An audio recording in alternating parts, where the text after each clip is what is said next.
Hey everybody, once again, it's always glad to see you guys back here on the channel. And today's video really isn't about tech whatsoever. So if you came expecting a tech video, you don't have to watch the video if you want to. This is pretty much a video about me personally, health update, mental health update, my struggle with getting off drugs and trying to turn my life in a different direction. So there's got no commercials in this video. It's unscripted. It's just me talking from me to you guys, just like you guys were friends of mine and we were hanging out having a conversation. So sit back, grab some popcorn, and I'll tell you some personal things about myself and the changes that I've made in my life to try to be a better person, a better friend, and honestly, a person who's clean and sober. So a lot of you guys out there, you guys have the misconception that all of us YouTubers are like, we're rich, we're rolling and all this stuff. I'm going to tell you right now that that's not the case for probably a lot of the YouTubers.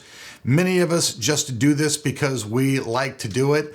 Luckily, I've been able to scrub out a living, from it for quite a while now. And I've been lucky that, and I'm thankful and I'm not complaining. I don't need to be rich or anything like that to be happy. So let's do a little bit of a rewind just real quick because a lot of people don't know much about me. So I'm just going to let you guys know that I had a really terrible childhood. It was filled with abuse of every type that you can imagine, physical, mental, sexual. It caused me to have a lot of problems in my life. It caused me to have abandonment issues. It caused me to have extreme anger. I built walls up to everybody.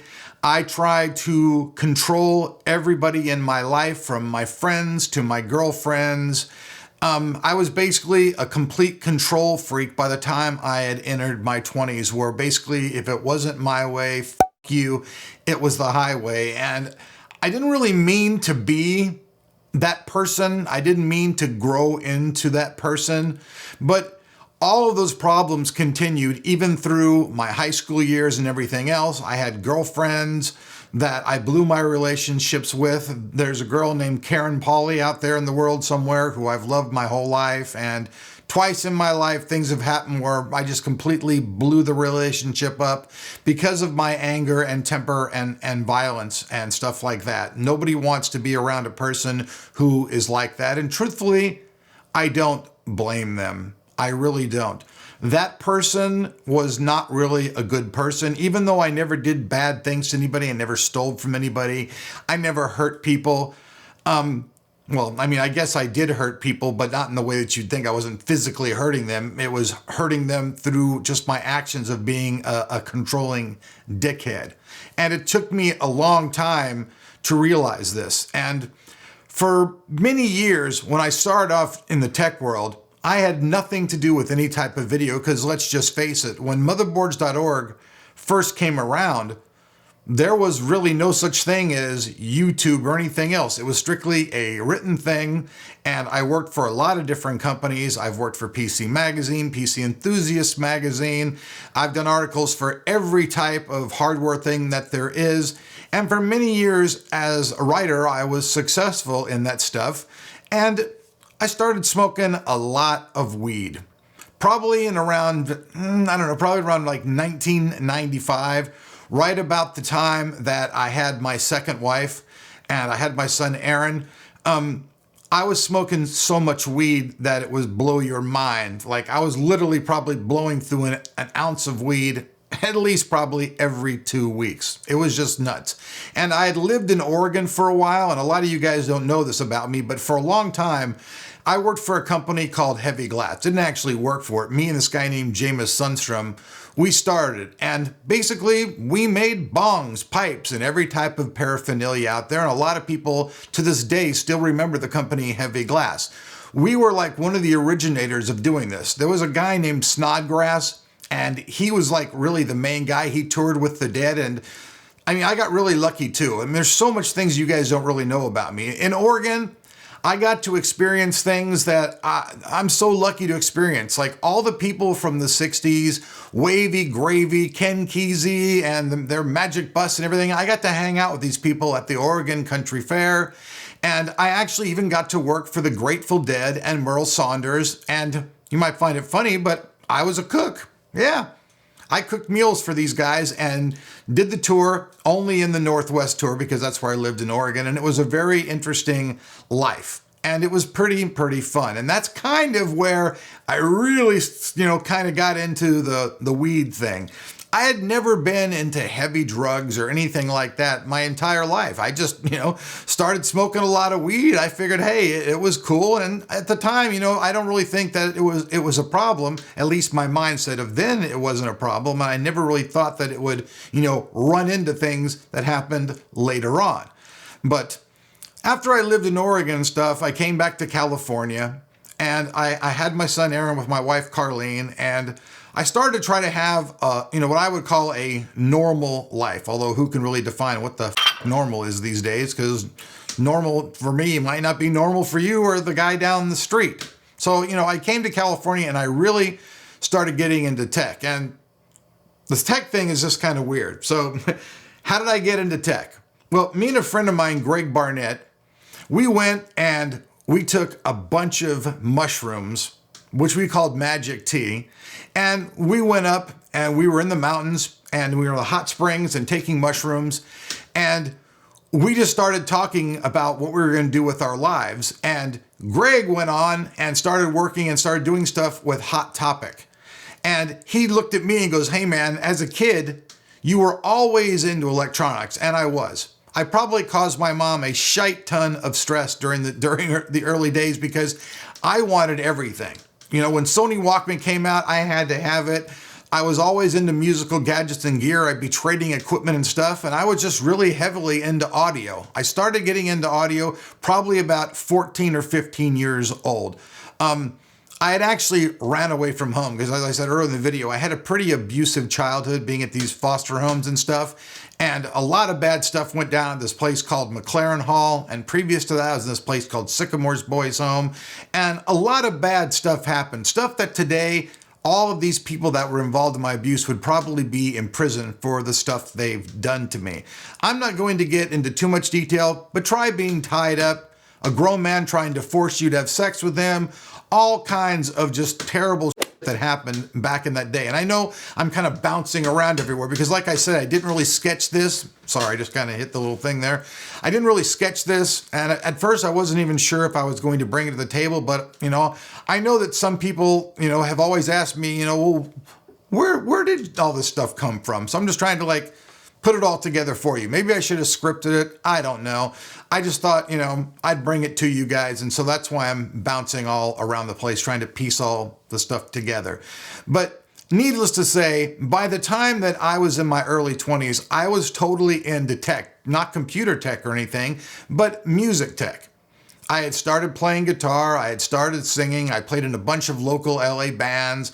I even got to play with Metallica at a battle of the bands, which even they didn't win, which you might find funny, but some band called 707 won the competition at this place called Gazzari's, which turned into the Key Club, which now is, God knows what, it completely closed down. But as Pain Cylinder later on in my life, I got to go back and play that club again. You guys see I got my Pain Cylinder shirt on right here. If you guys have never heard it, that's like the heavy metal part of my life. Some people liked it, some people didn't. I just enjoyed doing it. But here is really what transcended. I started writing, and I started writing about motherboards and stuff like that on motherboards.org. And at that point, a lot of people around me said, hey man, you're probably diabetic. And I was like, I'm not diabetic. Nobody in my family's diabetic. I'm not diabetic. Well, let me tell you something. When you're diabetic and you deny it, you start having mental issues. I started having multi-personality type stuff. I wasn't like, Bob, John, Ted. It wasn't like that. But I would bounce around. One moment I'd be happy. One moment I'd be completely angry and upset and yelling and screaming and doing stuff. And like I punched a hole in the wall. And I scared my son, and to this day, I really regret it. He forgives me, but like it's always kind of weighed over my head because I know I never should have done that.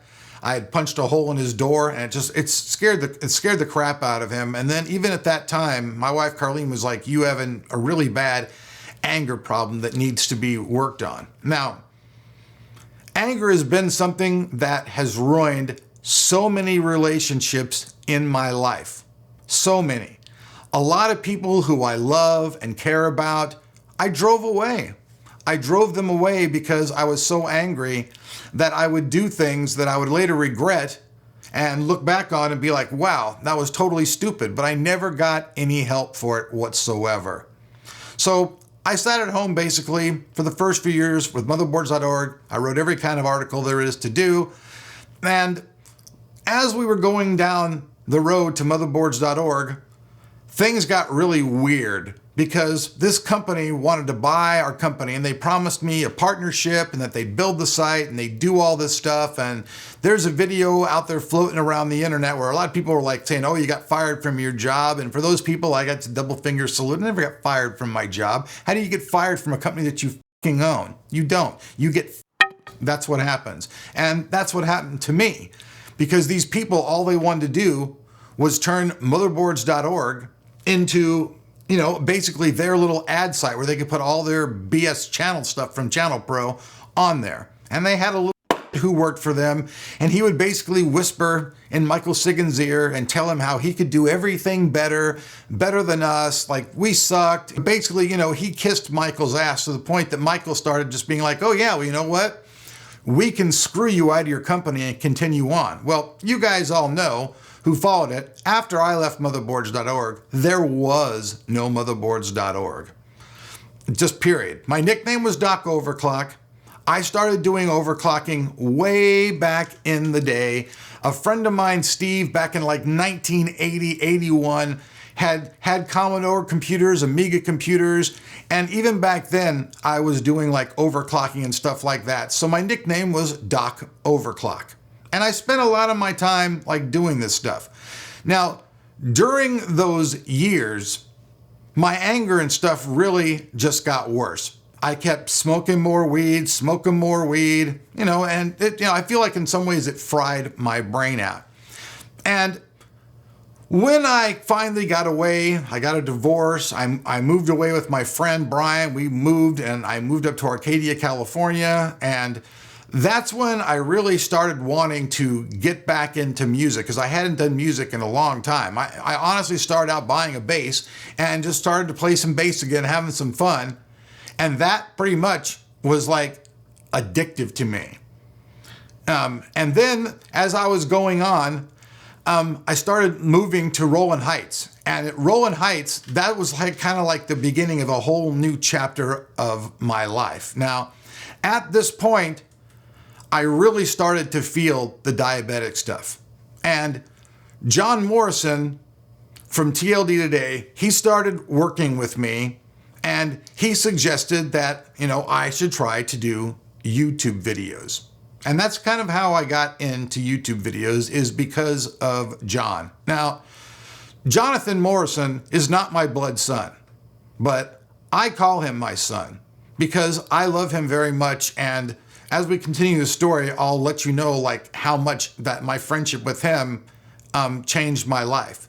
So me and John, I went to Sam Ash. My son Aaron had told me that he wanted to like record records and do a music thing, and me being wanting to be a supportive dad, we went to Sam Ash, and John handed me this tape of, I guess it wasn't a tape, it was probably a CD, or you know, of all these songs that he had wrote, and I was like, wow, I really like these songs. And I went home and he had a bunch of names for them. I came home and wrote lyrics to all of them.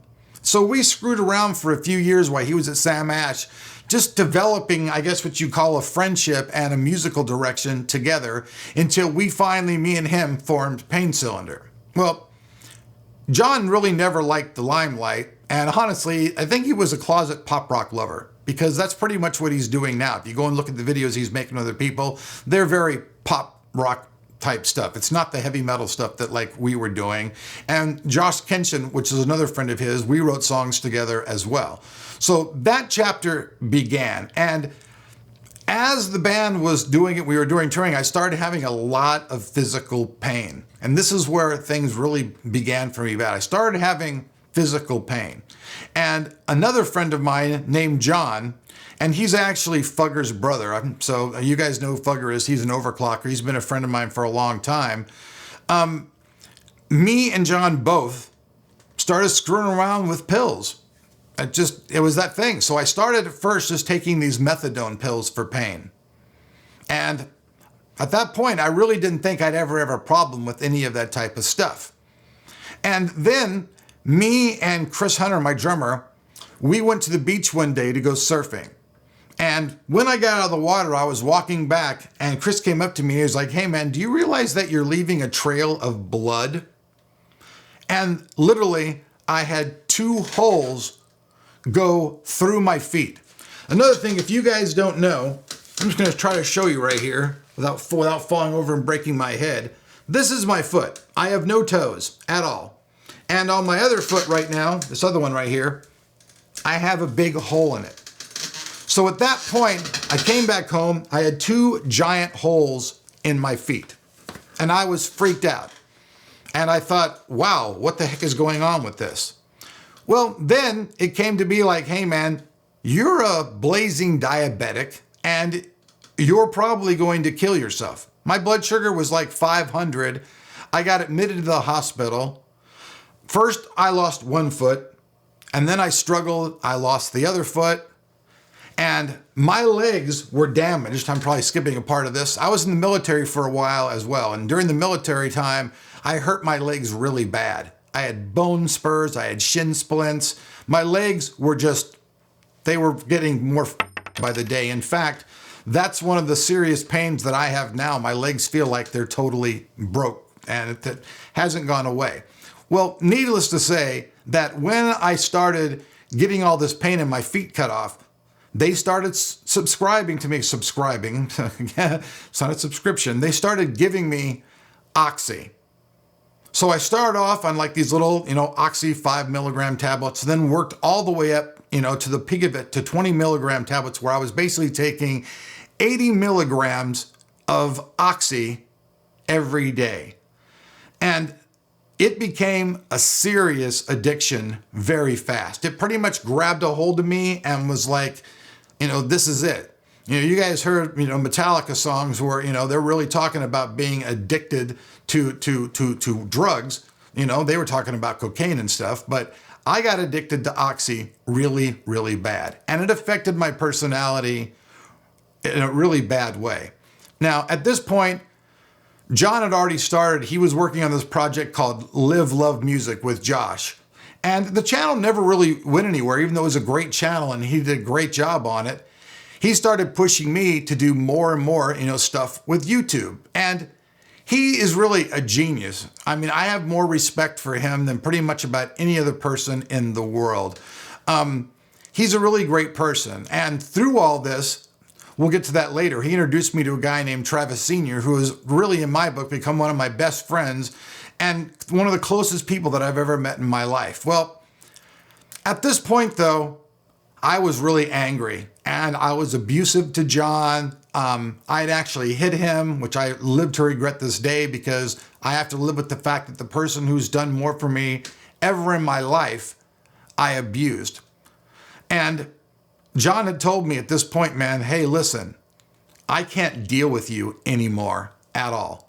If you want to be friends with us, then you need to change. Now, I've been told by girlfriends, counselors, many people in my life that I need to change, and it literally just went in one ear and out the other. I was just like, hey, this is who I am, accept it.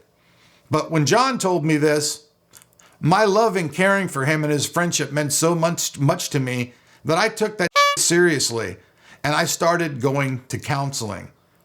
And over the years, I've gotten over my anger. And a lot of people around me in the industry, people from NVIDIA, people from AMD, just all kinds of people in the industry and my friends started telling me that I was a different person. I stopped being that angry person. It took me a long time not to be that guy. Now, I still get angry There's no way that going to any anger management or anything can change a basic personality thing. But what I did learn to do is I learned to not let my anger become the driving force in my life and drive people away. Well, by this time in my life as well, I was smoking tons of weed and I was taking tons of painkillers all the time. So even though I was dealing with my anger, in other ways and in my life, I was becoming, disoriented, distracted. My direction for stuff started going weird. You guys have seen that for a long time, my videos and the stuff that I made was not as good as they used to be. Once I really lost John's input and, had to do things on my own, it became a different world. And then, Jesus Bueno, he was like one of my best friends. He passed away on January 29th of this year. I worked with him for 15 years. And when he died, something inside me just broke. And I could barely look at dude's picture without breaking down, crying, and just freaking out going, why him? Why not me? Honestly, if I would have known the dude was dying, I would have never moved back here to Kentucky.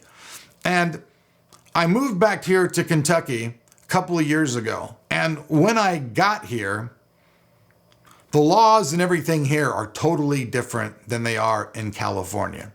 They're just totally different. And for one thing, people in California don't care about weed. It's irrelevant. It's legal. Nobody gives a crap. But here in Kentucky, in the Bible Belt, they act like it's heroin and that you're like basically a hard criminal because you do it and that's how you get treated. Well, I started having trouble getting any of my medications or anything else like that. And I'd gotten better with my anger, but my addictions were honestly at their worst. I started spending between $900 and $1,500 a month on pain pills. A lot of money, right? I pretty much started selling my guitars, selling my amps, selling anything that I could to get my pain pills. And then Jesus died. And I really just could not deal with it. Mentally, with the weed and the addictions, I was freaking out. And then finally, I just came to the realization that I can't deal with all of these things in my life being a drug addict. And I mean, I wasn't sticking a needle in my arm, but I was popping pills like no tomorrow, smoking weed. I didn't really ever get heavy into alcohol. I drank when I was younger, but it was always a social thing with my friends, playing quarters and stuff like that. So alcohol really wasn't a part of my life. But at that point, I kind of decided that I really needed to make a change. And what's really weird is one of the reasons I got off Oxy is the pain pills that I was buying on the street had no pain medicine in them whatsoever. So I took a drug screening test and there was no pain pills in it. So I was like, what? I'm spending all this money and there's like no pain pills in it? So it was kind of a slap in the face. And at that point, I was like, okay, I just need to be completely clean. So I stopped taking any pills. I stopped smoking weed. And I've only been clean now for a couple of months. And I've had a lot of stress. Recently, like I said, I have a big hole in my foot. I've lost my place to live. So this film area you see won't exist in 30 days. I'll have to go rebuild somewhere else. And the doctors all told me that, right now is going to be the hardest time for you to stay clean. But I've done it. I'm clean now, completely clean off of everything. Completely, for the first time in my life. And I feel like my videos are getting better. I'm starting to get my energy back. But it's been a very, very long road. Like I said, I suffered from fears of abandonment, which caused me problems with my friends because if people didn't text me back or something, I'd be all freaking out about it, thinking, what the hell happened? What the hell happened? I know that it irritates John to no end because he's like, my God, it's not the end of the world, dude. Cool your jets, But it's hard for somebody who doesn't have these emotional problems to understand someone else's emotional problems. So my point is, though, is that even though I've lost my house, I've had a lot of stress, I've maintained my sobriety. and I plan on staying clean and straight for the rest of my life. Every day, my mind feels clear. The clouds that were always in my mind, the indecision, every day they're slowly going away. And I'm dealing with other issues that I have that I really didn't address before. I addressed my anger and I worked on that. But, fear of abandonment and thinking that you're always doing something wrong because you have a history of that is really kind of a rocky road to navigate through. But I'm doing it. I'm doing it. And even though now I can barely walk, I'm in pain all the time, I'm staying clean. And I don't know if you're a person out there, but I know there are a lot of people and you suffer with pain. You know what I'm talking about. I'm in pain literally 24 hours a day. I have a hairline fracture on my left leg, up my upper leg, and I can't even sleep normally. It's been really hard for me to sleep. So I've been trying to navigate my life to learn how to, be completely straight and fall asleep without the assistance of drugs, which for years would help me go to sleep. If I couldn't sleep, I'd take some pain pills, smoke some weed, pass the fuck out. But all that's gone now. So you guys have probably seen I'm starting to get some dark circles under my eyes because I'm not sleeping. I'm still adjusting to this lifestyle. So just to let you guys know, I've never been a rich guy. I've never been this YouTuber guy who's driving around and has all this money and all that stuff. I've never been that guy. I'm just a guy who's getting by, and I love bringing videos to you guys. So I just really wanted to let you guys know that my life has been a struggle. It hasn't been any kind of easy road. And I'm not whining or crying about it or anything. It's just how things are. But my life is starting to get better. I'm learning to adjust to have a life that isn't reliant upon drugs just to keep going. And I'm sure that this road is not going to get, easier overnight. It's going to continue to be a struggle. But I feel like I've become a better person. The people around me all say that I've become a better person. I'm easier to deal with. I'm nicer. I'm kinder. I try to show everybody how much I appreciate them. I appreciate all of you for watching my videos. And even though I have 500,000 subscribers, there's something broke with YouTube. I don't know if you guys have YouTube channels, but when you look inside, your YouTube, when you go in and you look at your dashboard and stuff, they have all these things on the right-hand side that says replied to a comment, you love to comment, yada, yada, yada.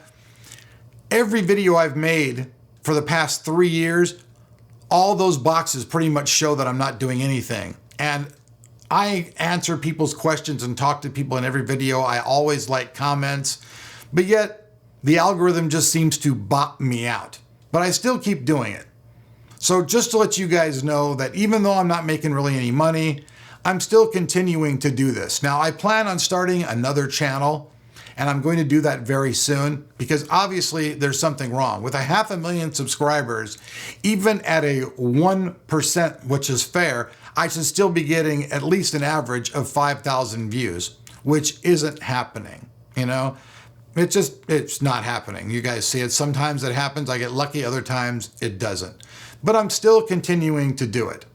So please bear with me as, my life evolves. I'm totally clean these days, and that's a new road for me. And I'm hoping that it translates into better videos, better clarity, better accuracy, and all these things. Back in the day, I made a lot of mistakes on Motherboardsorg. I did. My ego was so big at that time that I thought that I knew it all and didn't really want to redo anything. And it was, it was a deficit to me and to you guys. And I apologize for those days because I should have took the time to study more. And I've still failed a couple times doing this, but I'm working on it. So thank all of you guys for bearing with me. Thanks for even watching this video. I feel like I'm on a new path in my life, a path of complete sobriety where I'm not using any drugs whatsoever. And it's different. So please bear with me. I really appreciate you guys. Thanks for watching this video. Like I said, I didn't put any type of ad or anything in this video, nor scripted it. I just kind of wanted to give you guys a kind of a little history about what's been going on with me. Without Jonathan Morrison from TLD, without the help of Josh Kenson, without the help of Travis Sr., without a little even help from my mom, I would never be able to make it in this business. And I owe a lot of people appreciation and love. And I do love and appreciate those people, and you too. So peace out. Thanks for bearing with me. Hopefully the future will be much better, and that's what I'm shooting for. So I'll see you guys later. I'm sure the next videos will be about tech. Peace.